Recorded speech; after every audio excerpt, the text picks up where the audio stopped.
Alabama's got a new tight end prospect on the radar. They also have a new intriguing basketball prospect on the radar.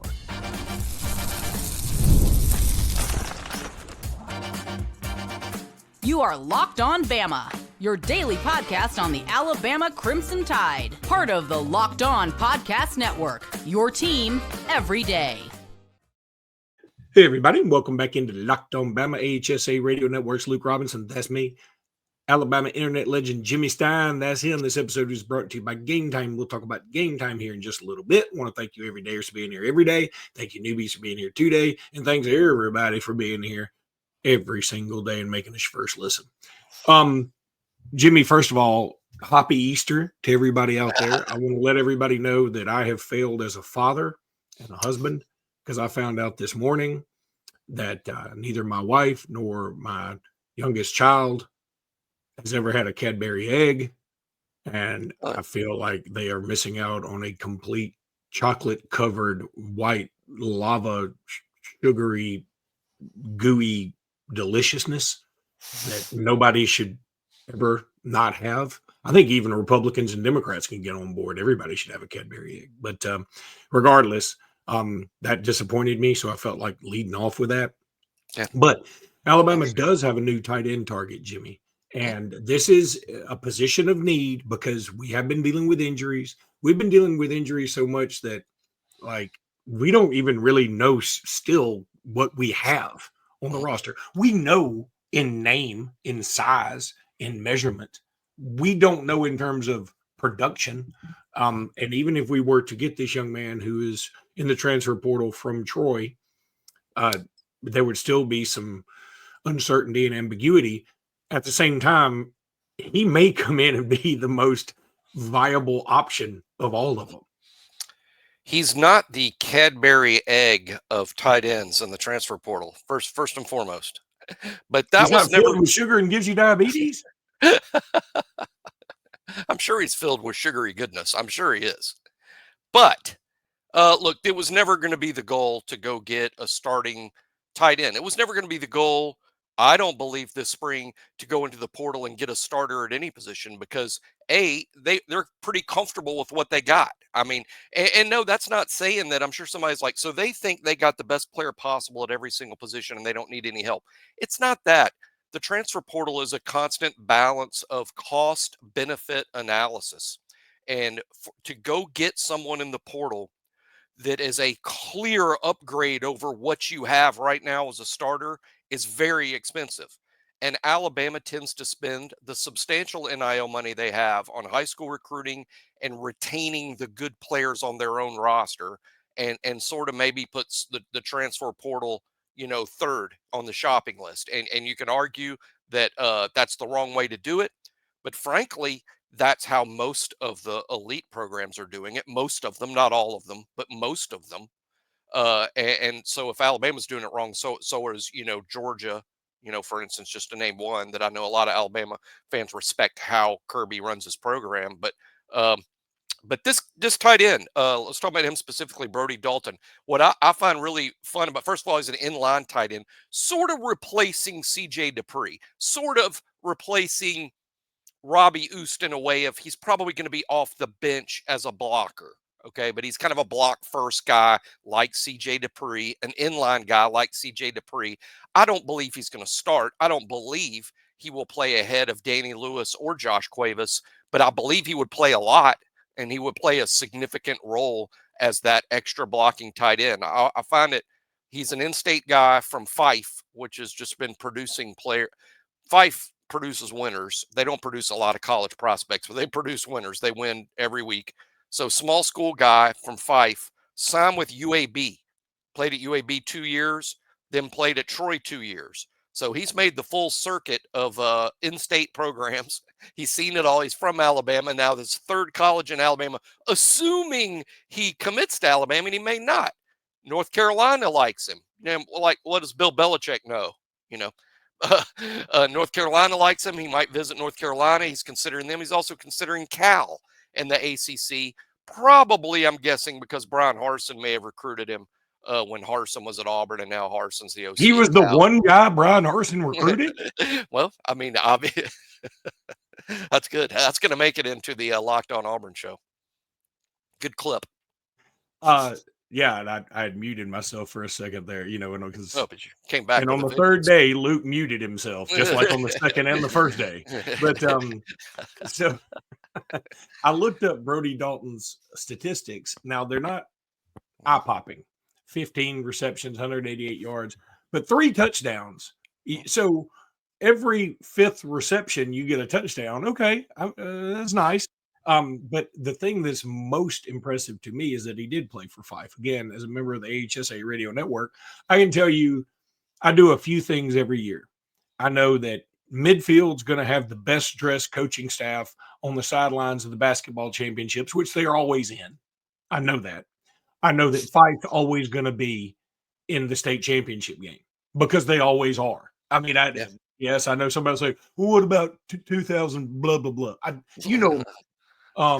They are always there, and they're tough. They are the same person. Brody Dalton, that all Fife is a town made up of Brody Daltons. They're all 6'5", 250, strong, fast enough, good enough, and they won't be outworked. That is the whole community of Fife. If I were starting a business, I would start with Fife. And, as long as it wasn't like flower arranging, because I want something in manufacturing, because that whole town is hardworking. They don't screw around. These are great clips for Locked On Fife. But I'm serious. I believe it. There's some communities that will have a great team every now and again, and a lot of things need to happen. Fife is just good all the time because they never deviate from the plan. The plan is, okay, we're going to go and work hard and be awesome. And if you don't want to be a part of that, you probably need a new zip code. That's what Fife is. I don't, because they're on the opposite end of the state and play small school ball. I'm only familiar with them on the surface level, but I believe they probably run the same offense forever. They're not exactly spreading it out with 5 wides, on the numbers and offensive linemen with wide splits and throwing it 48 times. Nope, I think they're pretty going to be hard-nosed running the ball with Brody Dalton, the running back, behind Brody Dalton, the tight end, with Brody Dalton, the 5 offensive linemen, across the line. Because I guess he does represent being super tough. And as the numbers indicate, how you can be a really effective college tight end if he's got 15 catches over 4 years. So the defense is like, hey, they don't throw it to that guy. We don't have to cover that guy. And then he's the guy that scores the 2 or 3 touchdowns over the course of a season that makes a difference, right? He'll only have like 2 or 3 touchdown catches over the course of the whole season, but they'll all be big plays because the defense isn't really covering the guy. So it's kind of easy for him to hide and break free and maybe get a red zone score. But that's the kind of player he'll be if he commits to Alabama. And of course, I think it's fair to guess that Alabama should be the leader in the clubhouse here based on the fact he's from here. Alabama wants him. Alabama's putting some resources into recruiting him because they're not super active in the portal elsewhere. And his other choices are far off places. Cal Berkeley. I like Alabama's chances here. And should he end up at Alabama, I don't think he's going to break into Danny Lewis's snaps or Josh Cuevas's, but you do need a third tight end. Robbie Eust was the third tight end this past year. How often did we see him? We saw him a ton. He's just a little different than Robbie Eust because Robbie Eust would come off the bench, basically play H. I think this guy's going to come off the bench and play Y, which is on the line of scrimmage. But again, I think that's why he's even more important, because he's not coming to be a superstar. He's not coming to be Travis Kelce. I think he knows that. And I think that's how that whole community is kind of conditioned. Like, no, just you go and do what the coach tells you and you do your job. Like, don't go with these grand aspirations of fantasticness. No, you go and you do your job, and then it's for the team. That's Fife to me. Again, I wasn't born in Fife, never been to Fife. I just know enough, having gone to all these state championships where Fife's a part of it. They're the one community that seems like they bring the same batch of kids every year because you're like, oh my God, wasn't that kid here last year? No, somebody looked just like him with the same name and the same look, with the same attitude is just out there and the same number. And you're like, this is crazy. I know, but they do a really. I'll tell you what. A kid to Clemson didn't Clemson? They did this year. A pretty high and profile. I would have gladly taken him on Alabama's team. He wasn't a highly rated dude. He's like a linebacker, right? Let me tell you what he wouldn't do if he came to Alabama. He'd come here and learn, and he wouldn't transfer. And then by the time he was a junior, probably he'd be a pretty good contributor. And by the time he was a senior, he'd be a leader. That's my guess, because I think that's how it normally goes with him. Again, shout out to Fife parenting. That's all I can tell you. But I do say this too, like, okay, if his other alternatives, if it's Bill Belichick, I get it, because that is a novelty. Again, I would be a little surprised if that's what wooed him. Cal Berkeley, long way away. They have literally lost everybody on that roster. I've never seen 5 running. He might play running back. They've lost 5 running backs. He would almost certainly start there. I did read they lost their starting tight end to Texas in the transfer portal, and they lost the entire running back thing. It seems like Brian Harsin. We've working that magic. You think Stanford like got Cal to hire him? I mean, that's the only logical explanation. It's kind of mind-boggling. Kind of mind-boggling. But Belichick's offered Brody Dalton, and there's like NFL influence all over. Freddie Kitchens, they retained Freddie Kitchens in North Carolina. So now there's former NFL head coaches all over the North Carolina staff. And then, Stephen Belichick, who's a longtime NFL successful assistant coach. He's the DC. I'm fascinated about what happens at North Carolina. They're going to play TCU in that Monday night game to start the college football season, the Monday night. I guess that's the Monday night Labor Day weekend game. And I'm fascinated. I just hope Brent Musburger's not calling it, because he may froth at the mouth at Bill Belichick's girlfriend.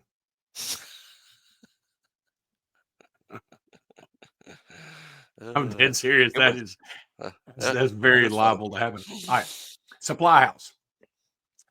Get the supplies you need from the site made for the skilled trades. Ask Supply House.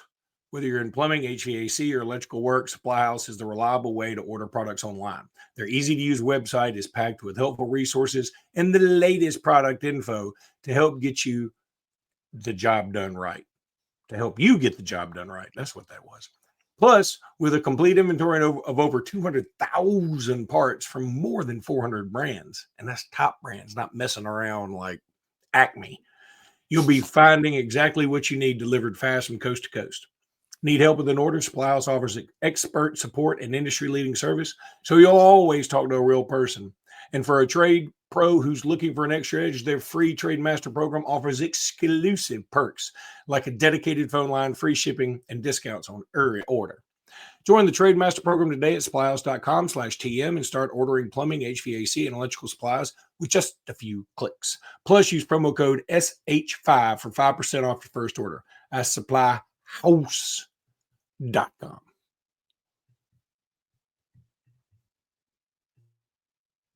When you were talking about Musburger in the last, every time I think of Brent Musburger, I think of, it might have been the funniest thing I've ever seen on the internet of all time, which is saying quite a bit.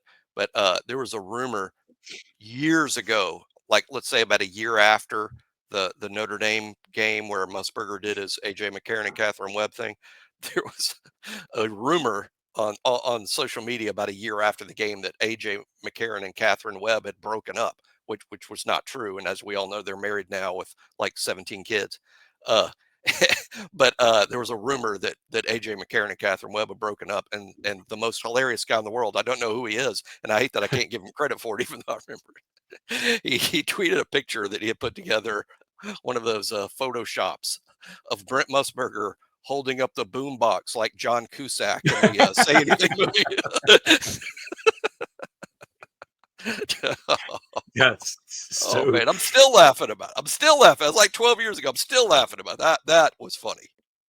Well, I'm going to say this, that now that I'm older, I empathize with Brent Musburger, because people call him creepy for that, and that was like cringeworthy. But like when you get older, I mean, look, I'm like everybody else. I go to Lifetime Fitness. I go to Alabama on game day and see the sundresses, and I'm like, I can't look, but what am I supposed to do? I mean, everybody's so good looking, and all I want to do, and now I'm like, at 52, you're the creepy old guy. That's just the way it is. Brent Mertzberger was 70 something when he did that to Catherine Webb, but even I'm like, shoot your shot, Brent. Just go. Who knows?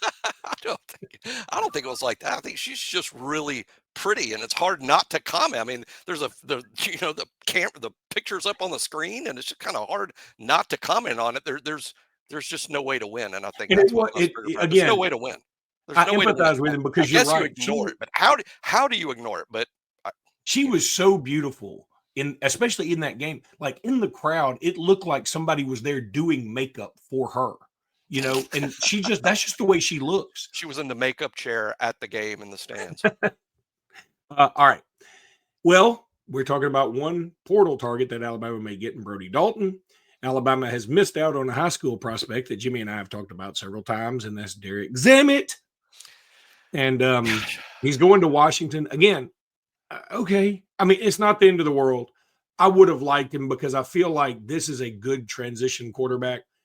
But that isn't the best selling point either. Like, hey, we want you to come in and be a quarterback that cannot create waves, probably never play, but we want you here as a buffer between Keelan Russell and whatever 5-star we're going to sign the next year. But we need somebody in there because if we get another 5-star, we may lose 2 of y'all. If we get you, we may only lose 1 of y'all. That it's not exactly the greatest selling point, what I was trying to project. Somebody on one of the message boards was glad that Derek Zammit committed to Washington because they specifically noted that they did not look forward to 4 or 5 years of Luke Robinson making Derek Zammit jokes. I saw that on one of the boards out there. Like, oh, thank goodness, now we don't have to listen to Luke Robinson doing 4 years of Derek Zammit jokes. But hey, look, this is what I want to do. I'm probably being far too conservative here. So this is the part where everyone feel free to disagree with me loudly. But this is what I like here, and an opportunity, a challenge for Nick Sheridan in particular, who, by the way, last year, fantastic evaluation of Keelan Russell. Fantastic. When Nick Sheridan evaluated Keelan Russell and elevated him to the top of Alabama's board over guys like Juju Lewis, he was saying, hey, this 3-star that's committed to SMU, he's better than all these 5-stars. And he, as we saw the year progress, proved correct. A fantastic evaluation. Now, let's up the ante here. As I talked about with the NFL draft coming up, Cam Ward was initially committed and signed to an FCS school. Shedeur Sanders was going to Florida Atlantic until his dad got the Jackson State job. He was a 3-star type prospect coming out of high school. There are always 3-star quarterbacks who sign with the FCS schools or FBS schools that end up becoming a big thing. Now, the thing is, there's 200 of them that sign, and one of them becomes a thing. So this is the challenge, I think, for Nick Sheridan. This particular class, when you knew you weren't going to be able to sign a big-time kid after signing Keelan Russell, not even Derek Zammit showed up at Alabama. We tried to hide Keelan Russell, I'm sure, but he noticed, oh, yeah, I remember that guy. And then he's like, I'm not going to play here, while he's here. I'm not playing here. And that's probably the main reason it didn't happen for Alabama and Zammit. So here's the challenge. Go find Cam Ward. The Cam Ward that committed to Incarnate Word, and played there for a couple of years before transferring all the way up in the world to Washington State. What about one of your Mobile guys? Go find that guy. Yeah, there's 3 guys in Mobile that are all being recruited by FCS school. Sammy Dunn at Viger, Alvin Dinklin at Williamson, Aiden Schamberger at Spanish Fort, who, by the way, runs like a 4.40. That he's 6'3", runs like a 4.4. He probably should be playing another position. He might be even more heavily recruited, but he wants to play quarterback, and he's been the quarterback at Spanish Fort High School, and that's not an easy thing to do. But I'm not saying it's those guys. I'm not saying, hey, we're missing out. I'm just saying those are just 3 examples of take a long look at a bunch of guys like that and pick out the Cam Ward. And that's a heck of a challenge, but I think it's ideal for what Alabama needs. Alabama needs quarterback depth. Alabama needs a guy who's excited about coming into Alabama after Keelan Russell. And let's see. Now, I say all that, and they'll end up signing, a national top 100 player, and that would be great. That would be great. But I think you're almost kind of relegated to QB auditions in summer camp, and there's nothing wrong with that. There's also Landon Duckworth from Jackson. That's really interesting. I don't know exactly what's going on there. He's kind of a top 10, top 12 quarterback Yeah, nationally. Alabama hasn't really been associated with him. Is that because maybe it's an NIL thing? I don't know. Maybe it's a Alabama's not quite sold thing. That could be the case. I don't know. Alabama hasn't been too involved with him yet, but a lot of Power Four schools are, and it will be really interesting to see if that ever happens. As we know, Alabama badly wants to sign his teammate at Jackson High School, E.J. Crowell, who's one of Alabama's top priorities. So they know all about Landon Duckworth, and I believe Duckworth's been to Tuscaloosa before. Something could happen there. I'm a big fan of the quarterback audition, the Nick Sheridan challenge of go find this year's Cam Ward, the kid that's headed for an FCS type school or an FBS school like Shedeur Sanders was initially going to Florida Atlantic. Go find the kid who actually 4 years from now is going to be a top NFL prospect, even though as a high school prospect, he looks very average. Going back to the name Zammit, it does remind me of a story when I first started working back at Robinson Iron, and there's a pretty famous architect that's brilliant. He's just a good dude. I know him. He's a super guy named Nimrod Long. He is an architect in Birmingham. I know. That was my reaction when I first heard the name. It was just sort of like, that could be the end of the story right there. That's it catches awesome. you off guard, right? I had not heard of him. I just came back to work. This is what his mama named him. This is the God-given name, Nimrod. Yeah. And so I go to my general manager because he had called and wanted to put it in order for something. I go to my general manager and I said, "Oh, you're not going to believe this. This guy just called me and he said his name is Nimrod Long and he's from Birmingham." And my general manager whipped around in his chair and said, "Oh, he's big time. He's from a long line of Nimrods." I was like, that didn't help to say it like that. But I know him now, and I hope that if he heard this story, he would laugh with me because he is a good dude. I mean, a fantastic guy. But it's just have to be. I'm not surprised. Yeah. It also goes back to a story my brother went. We always talk about names. My brother went to Georgia Tech with a young man. I'll never forget this as long as I live. Fabian Pouquin, Earl Harper the sixth. We were like, there were 5 other unfortunate bastards that had to carry that same name around. Fabian Pouquin, Earl Harper the sixth. You can't even nail down an ethnicity, a gender, a state of origin. Was he a cartoon character? Did your brother go to Georgia Tech with a cartoon character? It's a little bizarre. It's crazy. And my ex-wife went to LSU, who was somebody the 12th.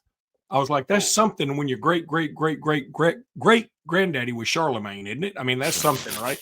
So anyway, now I need to tell you about Game Time, I think. So I'm going to do that.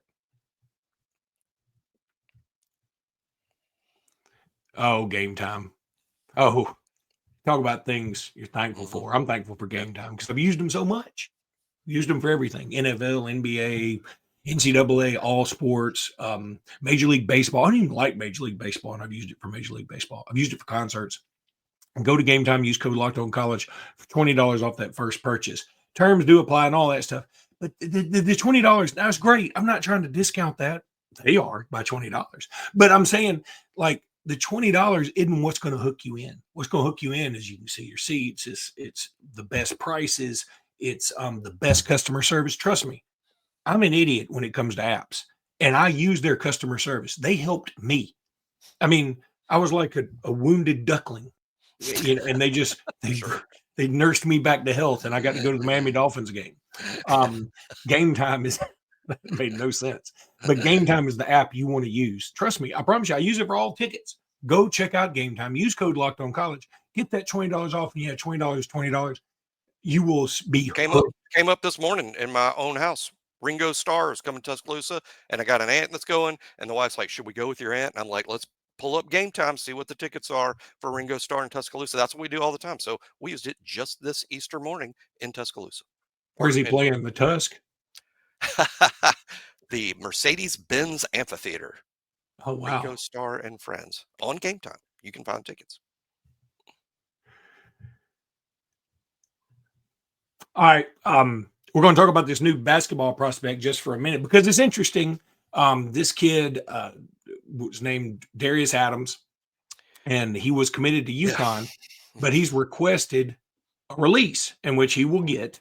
And I assume he's requested this release because he understands that his head coach would be spending most of his time in anger management rather than coaching basketball. Well, Danny Hurley can lose it. He can lose it.